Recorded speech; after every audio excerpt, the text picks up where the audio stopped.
Hello everyone, welcome and welcome back to my channel. चलिए शुरू करते हैं आज का पार्ट।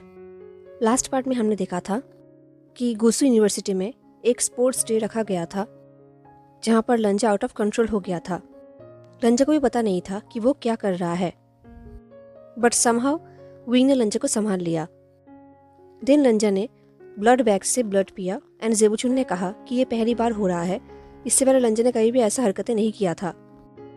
देन विंग लंजा को चेंजिंग रूम पे खींच के लेकर गया एंड देन वहां पर रंजन एंड विंग ने एक दूसरे को किस किया एंड वो उनका फर्स्ट किस था। देन विंग ने रंजन से कहा कि उसने जियांचंग के साथ ठीक नहीं किया है तो उसे माफ़ी मांगना होगा। तो रंजन ने नोट किया, हालांकि वो माफ़ी नहीं मांगना चाहता था, बट ऐसा ही हुआ। रूल्स के मुताबिक लंजा को जियांचंग से माफ़ी मांगना पड़ा एंड प्रिंसिपल ने लंजा को डांटा भी एंड धीरे धीरे लंजा अपने नॉर्मल सेल्फ में वापस आ गया। अब लंजा बिल्कुल अपने कंट्रोल में था, उसे कुछ भी नहीं हो रहा था।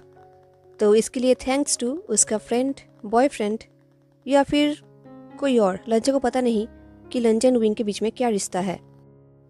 हाँ, उन लोगों ने किस तो किया था, बट उसके बाद उन लोगों ने ऐसा कुछ भी नहीं किया था, क्योंकि विंग भी नॉर्मल बिहेव कर रहा था, लंजा भी नॉर्मल बिहेव कर रहा था। बट हर रात लंजा को विंग का ड्रीम आता था जब वो मेडिटेट करता था। उसके मन में हमेशा विंग को लेकर फैंटेसी चलता था। वो बहुत कुछ इमेजिन करता था विंग को लेकर।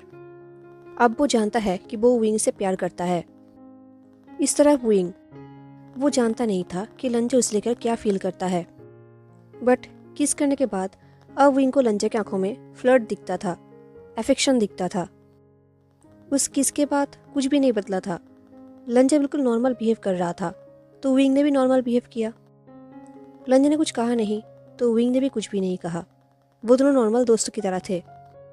बट हाँ, सिर्फ एक चीज़ बदला था, उन दोनों के बीच में टचेस बढ़ गए थे। हाँ, विंग पहले भी लंजा को टच करता था, बट अब उन दोनों के बीच में टचेस और भी बढ़ गए थे। पहले उन दोनों के बीच में टचेस फ्रेंडली थे, बट अब इंटीमेट था।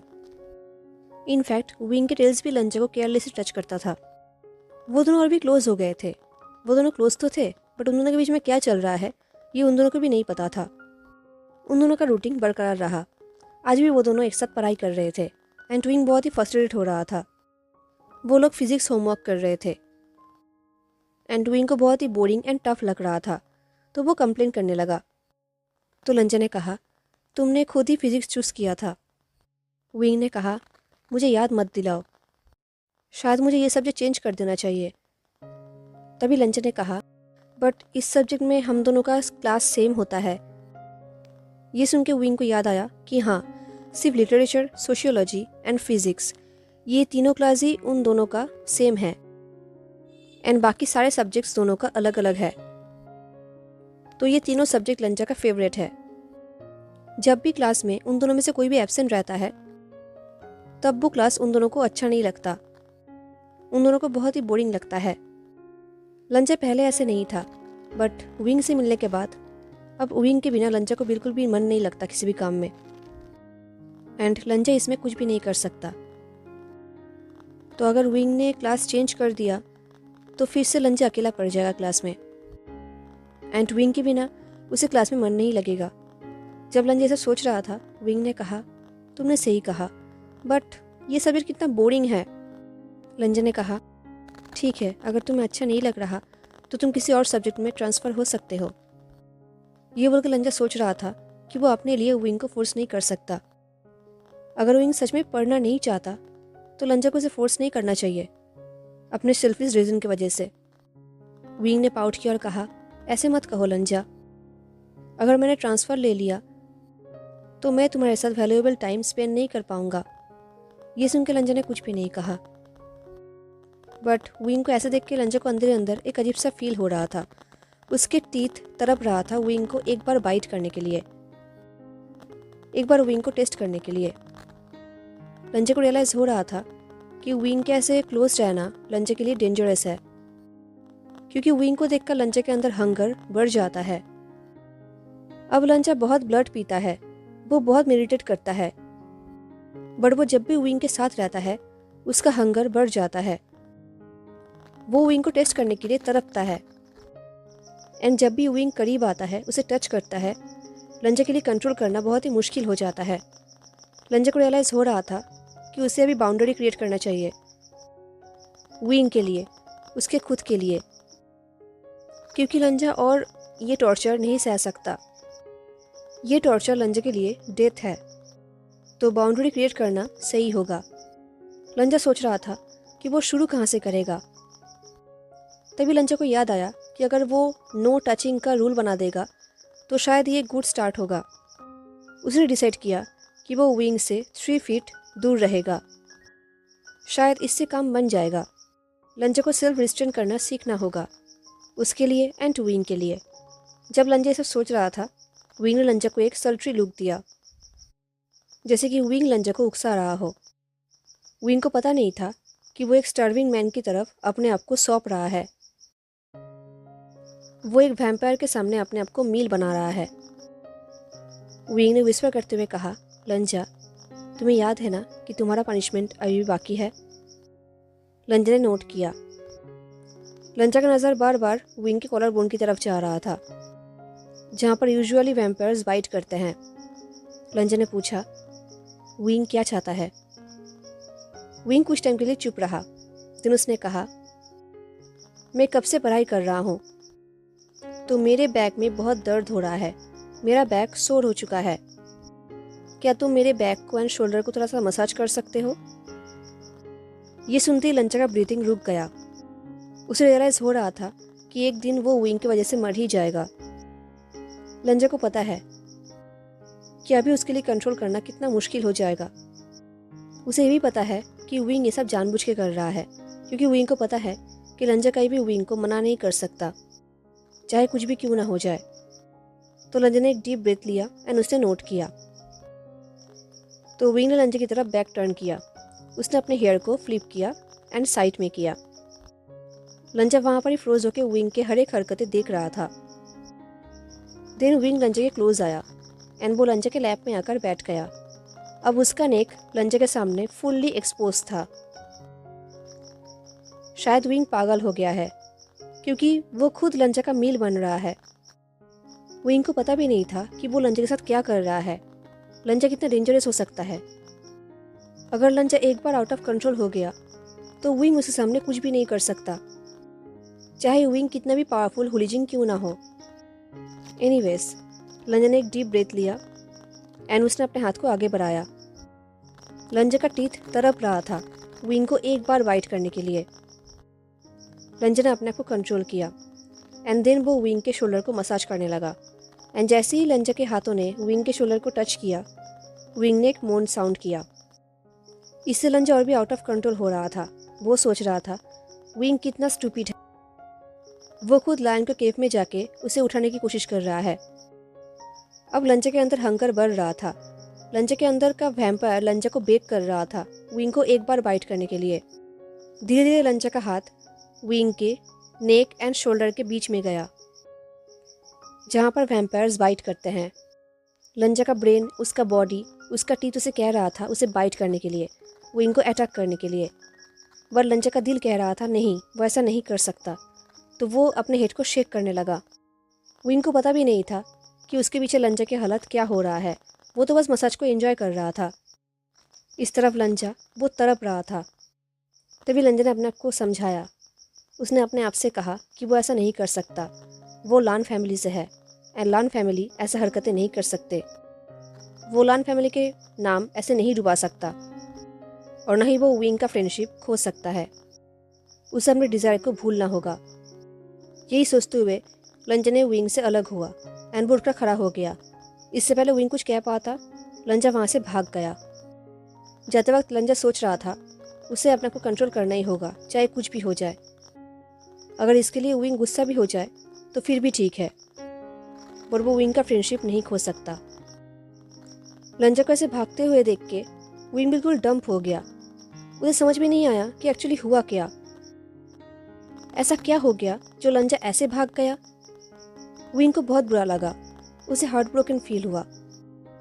उसने कहीं भी ऐसा एक्सपीरियंस नहीं किया था। उसे बहुत ही बुरा लग रहा था। बचपन में उसने अपने पेरेंट्स को खोया था। उसके पूरे लाइफ में उसने सिर्फ स्ट्रगल ही किया है। उसने सबको खो दिया, अपने टेल्स को भी। ऐसा कोई भी नहीं था जो विंग के दर्द को समझे, जो विंग को समझाए, बुरे वक्त में विंग का साथ दे। इससे पहले भी विंग ने बहुत सारे दोस्तों को खोया है, बट उसे कहीं भी इतना हर्ट फील नहीं हुआ था जितना आज हो रहा था। लंजा सिर्फ उसका दोस्त ही नहीं था, दोस्त से भी बढ़कर था। लंजा उसके लिए एक ऐसा इंसान था जिसके सामने विंग रो सके, हंस सके, जो विंग के हर एक बात को समझे, सुने, उसे कंफर्ट करे। एंड वो किस, वो तो उनके लिए बहुत ही स्पेशल था। उस किस के बाद विंग को लगा था कि शायद लंजा के मन में उसके लिए कुछ होगा, बट अब लंजा से भाग गया। एंड उस दिन के बाद लंजा उसे इग्नोर भी कर रहा था, तो विंग सोच रहा था कि उसने कुछ गलत सोचा है। क्या वो किस रोमांटिक नहीं था? क्या लंजा ने विंग को वो किस सिर्फ फ्रस्ट्रेशन से किया था? उस दिन के बाद से लंजा विंग से डिस्टेंस मेंटेन कर रहा था। वो विंग से बात करना तो दूर, उसे देख भी नहीं रहा था। वो विंग के पास बैठ भी नहीं रहा था। वो विंग के गेस्ट को अवॉइड कर रहा था। एंड क्लास के टाइम लंजा का अटेंशन फुल्ली क्लास के बोर्ड या फिर टीचर के ऊपर होता था। वो विंग को कम्प्लीटली अवॉइड ही करता था, बट विंग के लिए ये करना इम्पॉसिबल था क्योंकि वो सिर्फ लंजा को देखता था। लंजा जो कि क्लास में बहुत ही फोकस था, बट लंजा बहुत ही अलग सा दिख रहा था। पहले लंजा एक एंजल की तरह लगता था, बट अब लंजा एक कॉर्प्स की तरह लग रहा था। उसका फेस बिल्कुल पेल हो चुका था। उसे देख के लग रहा था कि उसका तबीयत खराब है। विंग ने लंजा को इससे पहले ऐसा कहीं भी नहीं देखा था। लंजा बहुत ही वीक वैम्पायर दिख रहा था। लंजा को देखकर विंग को चिंता होने लगी। ऐसे ही 3 हफ्ते बीत गए। इन 3 हफ्तों में लंजा और विंग ने एक बार भी एक दूसरे से बात नहीं किया।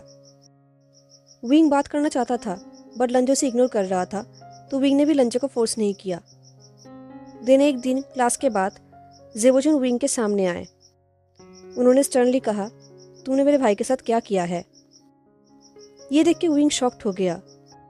जेबोचुन जो हमेशा स्माइल करते हैं, जेंटली बात करते हैं, आज उनकी आंखों में शार्पनेस था, गुस्सा था। ये देख के विंग ने कहा, क्या? जेबोचुन ने कहा, तुमने मेरे भाई के साथ क्या किया है? वो बहुत ही अजीब बिहेव कर रहा है। वो ठीक से खाना भी नहीं खा रहा। ये सुन के विंग वॉरिड हो गया। अब उसे समझ में आ रहा था कि लंजा इतना वीक क्यों दिख रहा था। ये सोचते ही विंग को डर लग रहा था लंजा के हेल्थ को लेकर। उसने कहा, मैंने कुछ भी नहीं किया। वो तो कम्प्लीटली नॉर्मल था, बट अब वो। जेबोचुन ने कहा, तुमने कुछ भी नहीं किया? विंग ने अपने हेड को शेक किया। ये सुन के जेबोचुन का एक्सप्रेशन बिल्कुल चेंज हो गया। वो डिसअपॉइंटेड हो गए। उन्हें लगा था शायद विंग के पास आके उन्हें कोई आंसर मिलेगा, बट कुछ भी नहीं मिला। जेबोचुन और भी कंसर्न हो गए। विंग ने पूछा, अगर वो ठीक से ड्रिंक नहीं कर रहा, क्या वो फिर से आउट ऑफ कंट्रोल? जेबोचुन ने कहा, नहीं, चिंता मत करो, वो फिर से आउट ऑफ कंट्रोल नहीं होगा। वांगजी ड्रिंक तो नहीं कर रहा, बट वो मेडिटेट कर रहा है। वो फिर से अपने आप को आउट ऑफ कंट्रोल नहीं होने देगा। ये सुन के विंग ने कुछ भी नहीं कहा।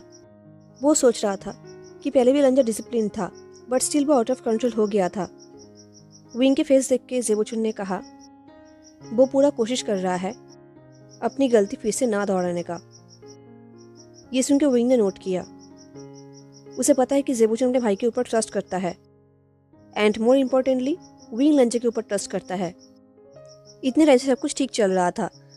वो लोग क्लास में आते थे, बट एक दूसरे से बात नहीं करते थे, एक दूसरे को अवॉइड ही करते थे। बट अब लंजा ने क्लास में आना भी बंद कर दिया। ये देख के विंग बहुत ही वॉरिड हो गया।